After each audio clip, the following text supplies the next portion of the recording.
Welcome to the Trenches. I'm Sam Mays. Before we get started the podcast, I've got some very special people to thank. MidFirst Bank, Oklahoma Ford Dealers, Laser Light Skin Clinic, the National Cowboy and Western Heritage Museum, Fire Lake Casino, and Lock Supply. And remember, drive into your best in Oklahoma Ford dealers today for the best deals on Ford's full lineup of trucks and SUVs. Ford is the best in Oklahoma. This is In the Trenches, and I am Sam Mays. Big thank you for you guys for joining me today, as we have a ton to talk about in regards to the Oklahoma State Cowboys. Bedlam is over, and the Cowboys are victorious. And what's incredible is they are on the path to potentially a Big 12 championship.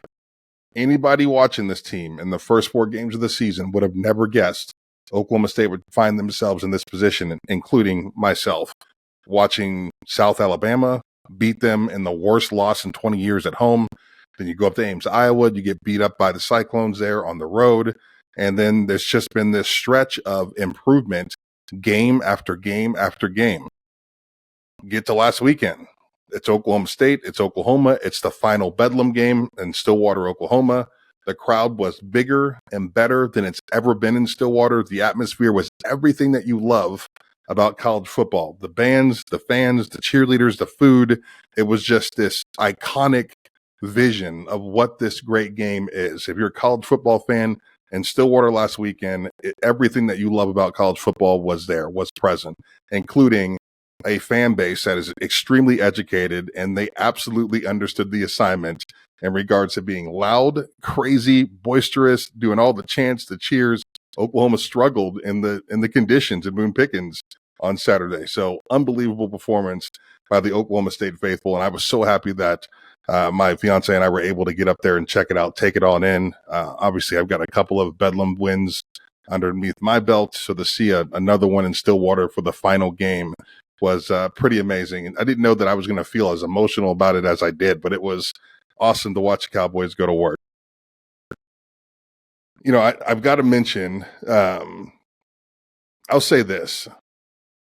Mike Gundy is some sort of weird genius when it comes to being able to improve within a season. You know, for anybody who watches these podcasts, you know, I'm not necessarily a huge fan of Mike Gundy and some of the decisions that he's made over the years, but you have to give the guy credit.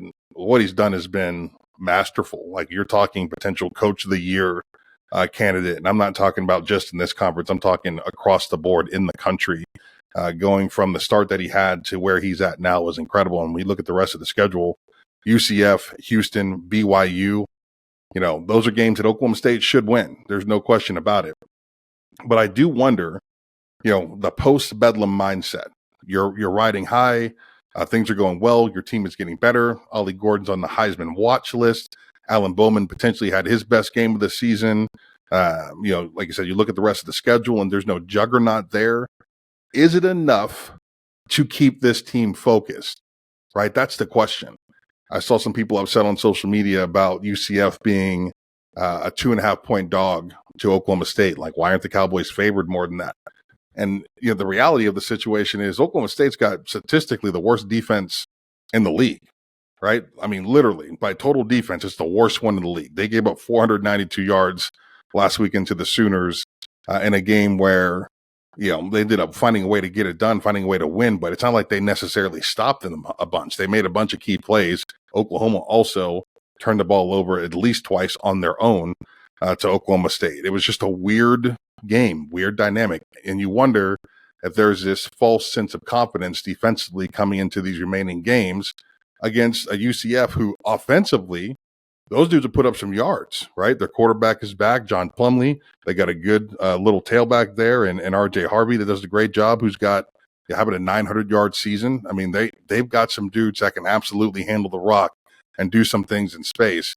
So I am a little concerned that post-Bedlam mindset, that we are a great football team, and they should be feeling themselves. There's no doubt about it. But you've got to stay humble as you can going into the remainder of these games, because on any given Saturday, Oklahoma State can lose a game, period. End of conversation. Oklahoma State is not one of the top 10 teams in the country as far as the roster is concerned.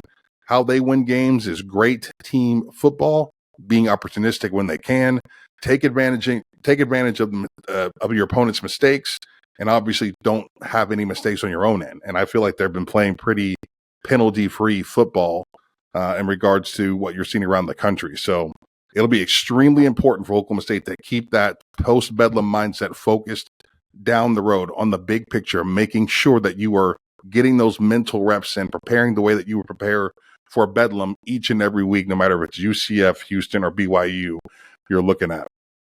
As far as UCF is concerned, I mentioned the Cowboys being favored by 2.5. I like this line. I would pick Oklahoma State to win this game.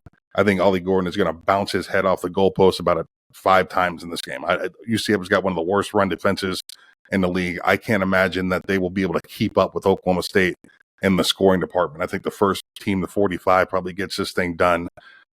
So I'm not necessarily concerned about UCF.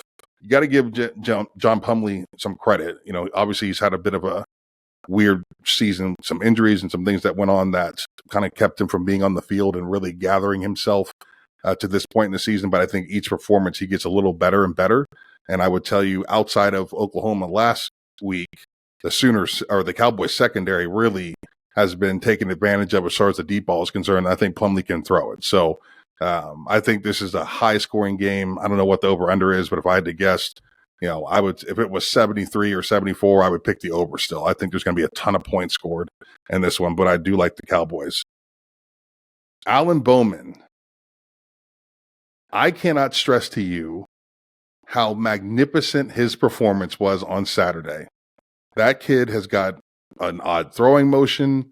When he runs, it's like he's in pain, but he was as effective as you could absolutely hope he would be in a game like that. And you got to give Gundy a ton of credit. He knew coming into it that in order to beat Oklahoma, Alan Bowman is going to have to play a huge role. And he actually threw the ball more in this game than he ran it. And I would have never guessed that was going to be a possibility in this one. So Bowman having the best game of his season in this moment, I think also plays a big role in Oklahoma State being able to be at their very best offensively going to UCF. So those are all positive things. Last thing I want to hit, Ollie for Heisman.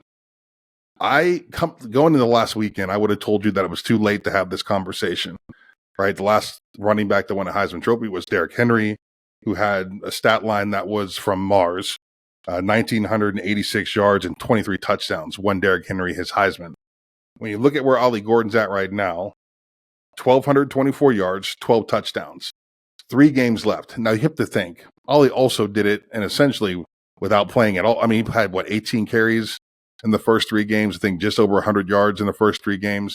Imagine if they had been given the ball like they have the rest of the season. So he'd probably have, I can feel comfortable speculating that Ollie Gordon would have another 500 yards of offense if he had been given the ball in the first 3 games of the season. So as far as a voting base is concerned, if I've got a Heisman vote and I'm evaluating Ollie Gordon, I'm looking at the non-con and thinking, man, if they would have fed this kid the rock, he's got another 500. So that puts him at 17-24 with 3 games left in the season. He absolutely would get to 2,000 yards. Now, obviously, you know, you want to see, numbers are numbers. You want to see the numbers, but they shouldn't be the end-all, be-all. I would hope that any voting base would look at the caliber of player that he is and what he's accomplished this season and how he's elevated his team. Ollie Gordon took Oklahoma State out of the mud and put them into championship contention in the Big 12. It's unbelievable to watch. He's got 3 games left against 3 defenses that are susceptible to the run. I think Ollie Gordon, it's a realistic number to say that he can get to 500, maybe even 550, which would put him somewhere around that 1,800 yard mark, maybe another 5 touchdowns or so. That's 17 touchdowns. Is that enough to win a Heisman? I don't know, but what I do know, it's enough for Oklahoma State to promote him. And I think one of the things the Cowboys need to do, and I'm hoping to see it in the next 3 games, would be really start to have that Ollie for Heisman conversation. Whether he wins it or not, just putting that out into the air, right? Putting that out into the national conversation surrounding college football about Ollie Gordon potentially being a Heisman Trophy guy does nothing but raise the level of your brand, draw more eyeballs to your brand, more eyeballs to the TV set when you're watching, because people want to watch Heisman Trophy guys compete. And it's going to help you recruit, right? Show the younger generations that when you excel at Oklahoma State, when you become great at Oklahoma State, that Oklahoma State's got your back. right? Oklahoma State's going to show up for you and absolutely support you and do all the things necessary for you to have the best pitch possible. Because at the end of the day, this is what this is. It's a contest. It's a beauty contest, right? You've got to show yourself. Your school's got to put you in a situation where they're reaching out to the media members and this is who Ollie Gordon is, and this is what his story is. And these are great graphics on social media. And every time we're on television, there's a Ollie for Heisman something around, right? Whether it's coming in the buses or whatever it's going to take. Oklahoma State has got to promote Ollie Gordon. And I'm hoping that you'll start to see some of those things in the next 3 weeks surrounding this football team. It's just been this incredible journey. That kid is spectacular to watch. He's so much bigger in person than he looks on television. I was blown away when he came out of the tunnel. It was like, holy crap, there he is. And as he starts running down the field, I mean, he's bringing the pain and the thunder with him. Absolutely exceptional athlete, Ollie Gordon is. So I wish him the best of luck moving forward, and I hope he can find a way to get himself into the Heisman Trophy conversation. But I truly hope the Oklahoma State Cowboys get behind him and give him all the support that he needs to be shiny and bright, because that's what you got to be if you want to win one of those Heismans these days. So big thank you to you guys for tuning into this podcast. I know some Oklahoma State fans were frustrated with me on social media this last week. The reality of it is I'm not a fan, right? I've been in the media longer now than I actually played the game of football. I'm a media member. I love watching the game of college football, covering the game of college football. My opinions are truly what I think and how I view things. So I appreciate those on social media that reached out and support. And for those who don't like what I say on social media, guess what? You can hit the unfollow button. I promise you I won't miss you. Big thank you to you guys tuning in. Hit the like, subscribe button if you like my content. I'm looking forward to doing way more of these here in the future. We got a wild ride here to finish out the Big 12 Conference, and hopefully Oklahoma State finds himself in the championship seat. Once again, thank you guys. Make sure you check out all my colleagues' work at selloutcrowd.com, and we'll see you next week. Thanks, guys.